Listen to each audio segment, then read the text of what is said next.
Voilà, là on s'entend parler, donc bienvenue à tous. Je vais faire un rapide tour d'horizon du cockpit du F5 dans cette petite vidéo. Alors je vais partir de la gauche et décrire un peu les instruments jusqu'à la droite. Ce qu'on trouve à gauche, là dans l'ombre, je vais allumer ma lampe de poche, tout un tas de fusibles. Juste à côté, le panneau de mes contre-mesures avec les chaffes et les flares. Un autre panneau avec le système de stabilisation de l'avion, un système qui est complètement mécanique, géré avec des poulies et des contrepoids. Il n'y a pas d'électronique qui gère ce système de stabilisation. Sur ce genre de panneau, qui peut se trouver ou là ou de l'autre côté de la manette des gaz, normalement on trouve aussi un autopilote. Il n'y a pas d'autopilote dans le F5, en tout cas dans cette version du F5 et le F5 E3 Tiger 2, qui est la version d'export telle qu'elle est simulée dans DCS World. Ici, donc, ma manette des gaz, avec des boutons qui permettent de gérer les flaps et les flaps et les aérofreins. Cette manette des gaz ne comporte pas de bouton de gestion du radar. Là, les boutons de gestion du radar se trouvent sur un genre de mini joystick de contrôle du radar avec le bouton d'élévation de l'antenne et le bouton pour locker ce qui se trouve sur le radar. Ce sont les boutons normalement qu'on trouve sur la manette des gaz, là c'est pas le cas. Un panneau central avec ce qui nous saute tout de suite aux yeux, un grand nombre de cadrans ronds, des cadrans ronds à l'ancienne, que je trouve tout à fait jolis. Ces cadrans sont présentés non pas selon le T qu'on trouve sur beaucoup d'avions de tourisme, mais selon une organisation qui rappelle ce qu'on trouve dans les avions plus modernes tels que le F5, les avions plus modernes américains, avec ici, ça m'affiche ma vitesse, là un horizon artificiel de secours, un altimètre et un HSI, Horizontal Situation Indicator, qui affiche mon avion sur la rose des vents avec la direction où je vais. Cet instrument est couplé avec la radio, donc la radio qui se trouve là juste devant moi et qui est très facile d'accès. Donc pour faire de la radionavigation ou radiogoniométrie, et permet également d'afficher les informations du TACAN, qui est un système de radioémetteur, mais radioémetteur et récepteur, qui est finalement le moyen primaire de l'avion de naviguer. Donc les informations sont affichées là. Ce qui trône en gros au milieu, c'est mon radar. C'est un radar qui est plus un radar de tir qu'un véritablement un radar pour détecter les choses qui se trouvent au-delà de la portée du regard.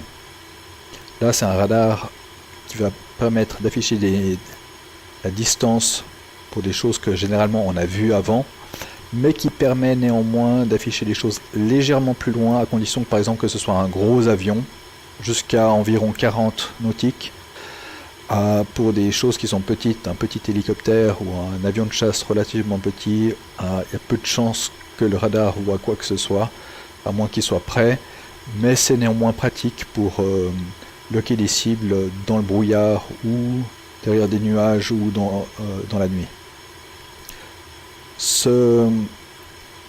Juste entre mes jambes se trouve le manche à balai, un manche à balai qui comporte très peu de boutons, un bouton qui sert à régler le trim de l'avion, un bouton pour tirer les armes, que ce soit les missiles, les bombes. De l'autre côté, qui n'est pas visible, on a la gâchette pour tirer les canons, et là un bouton extrêmement pratique qui permet en un clic, d'abord je vais allumer mon viseur, donc je reviens là-dessus dans un tout petit moment. Donc pas de VTH, donc pas de viseur tête haute ou HUD, HUD, là un simple viseur, un viseur qu'il faut régler d'après le type d'arme qu'on veut employer, et pour le tir d'armes air-sol c'est complètement manuel, il faut régler, se référer à des tables. Je reviendrai là-dessus dans une autre vidéo sur le système d'armement. Donc par contre pour le combat air-sol, le joystick comporte un bouton qui se trouve... c'est également le genre de bouton qu'on trouve sur le Mirage 2000 ou certains autres avions beaucoup plus récents. C'est vraiment très moderne finalement. En un clic de ce bouton, ça fait un autolock bore sight, c'est-à-dire que ce qui est juste devant moi, le radar, s'il est allumé, le lock, et ma cible, mon viseur, est automatiquement réglé dans le mode qu'il faut pour tirer ou au canon ou au missile, d'après le sens où je pousse le bouton. Donc pour le combat, le dogfight, combat aérien très rapproché, le dogfight, c'est incroyablement pratique. Je vais continuer mon tour d'horizon avec ici des instruments extrêmement modernes. Le RWR, donc qui permet, c'est un Radar Warning Receiver, ça permet d'afficher sur ce cadran les avions qui me ciblent avec le radar et d'afficher éventuellement si c'est un radar d'un avion ennemi ou un radar d'un avion allié. Enfin, d'après le type, le modèle de radar, il détecte quel est le genre de modèle d'avion. Donc si c'est un 21 affiché, on se dit ah ça c'est un MiG-21, ah il est probablement pas dans mon camp, donc c'est probablement un ennemi. Appareil extrêmement moderne et pratique à utiliser. Une horloge, un instrument de base mais toujours utile, quelle que soit la date de l'avion. Cadran affichant ma pression hydraulique, ma pression d'huile, ma pression d'air, les cadrans affichant des informations sur mes moteurs, moteur de gauche là, moteur de droite là, avec les tours par minute, la température, l'ouverture de la tuyère, ici l'arrivée de fuel, à quel point on consomme du fuel à ce moment précis. Cet avion n'a pas un gros voyant qui dit ah attention vous avez la post-combustion, vous n'avez pas la post-combustion comme sur les avions russes, par exemple le Sukhoi 27 ou 33 ou le Mirage 2000. Bon, je ne suis pas en train de dire que le Mirage 2000 est un avion russe, mais il a également un voyant qui d'un coup affiche ah post-combustion allumée. Là c'est pas le cas. Dès que l'aiguille passe la barre du 4 où c'est gradué de manière différente, c'est que la post-combustion est allumée. Ici la quantité de kérosène qui reste dans les réservoirs, et pour ça finalement les cadrans ronds sont très pratiques. On voit en un coup d'œil ah il me reste tant de carburant dans mes réservoirs. Un système de gestion de l'essence entre les différents réservoirs, donc pour les réservoirs gauche, droite ou les réservoirs pendulaires qu'on a placés sur le pilon central de l'avion ou sous les ailes. Une gestion peut-être manuelle mais très simple à utiliser.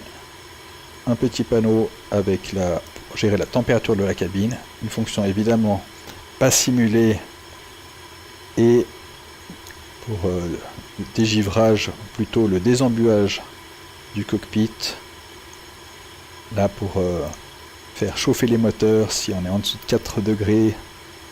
Il faut que je vérifie si c'est 4 degrés Celsius ou Fahrenheit, ou ça doit être des degrés Celsius à mon avis.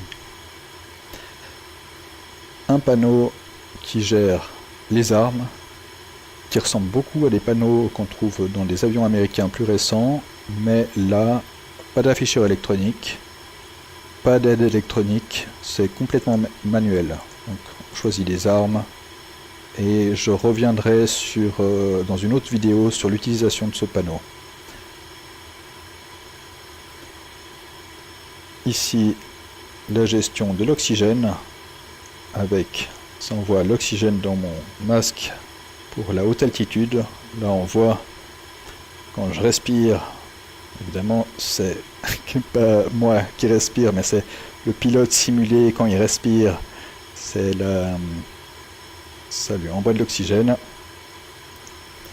Un panneau qui affiche les pannes, quand on est en train de piloter, ce panneau se trouve loin et difficile à visualiser. C'est pour ça que les pannes sont également affichées sur ce petit panneau là.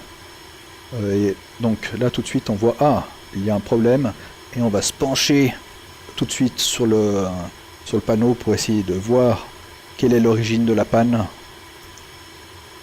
Un panneau qui règle mon IFF ou Identification Friend of Fall. Pour cet avion, dans cette version qui est une version finalement d'export avec relativement peu de système, qui est une version très basique de l'avion, telle qu'elle est simulée dans DCS World, c'est un répondeur IFF uniquement.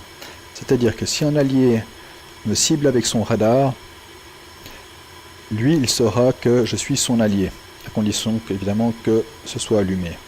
Par contre, mon radar n'est pas équipé d'un interrogateur IFF, ce qui fait que je n'ai aucune indication. Quand je lock quelque chose sur le radar, il n'y a pas une banane entre guillemets au-dessus de l'avion ennemi, c'est-à-dire que je ne sais pas si c'est un allié ou pas. Donc il faut que je fasse vraiment attention, que je confirme éventuellement visuellement que c'est bien un ennemi et pas un allié que j'ai locké et que je m'apprête à tirer. Un panneau de gestion des lumières, un petit bouton pour faire descendre ou monter mon siège, faire monter mon siège pour le mettre plus haut de manière à pouvoir y voir quelque chose avant un atterrissage. Il me semble pas avoir parlé de ce petit bouton qui place l'avion, regardez, le nez monte, ça place l'avion sur un bon angle pour pouvoir faire un décollage propre. Et voilà, c'était mon petit tour d'horizon du cockpit du F5 E3 Tiger II de DCS World. J'espère que ça vous a plu. Rendez-vous dans une prochaine vidéo. Donc dans la prochaine vidéo, je compte faire un démarrage à froid, un décollage. Bien, rendez-vous dans une prochaine vidéo.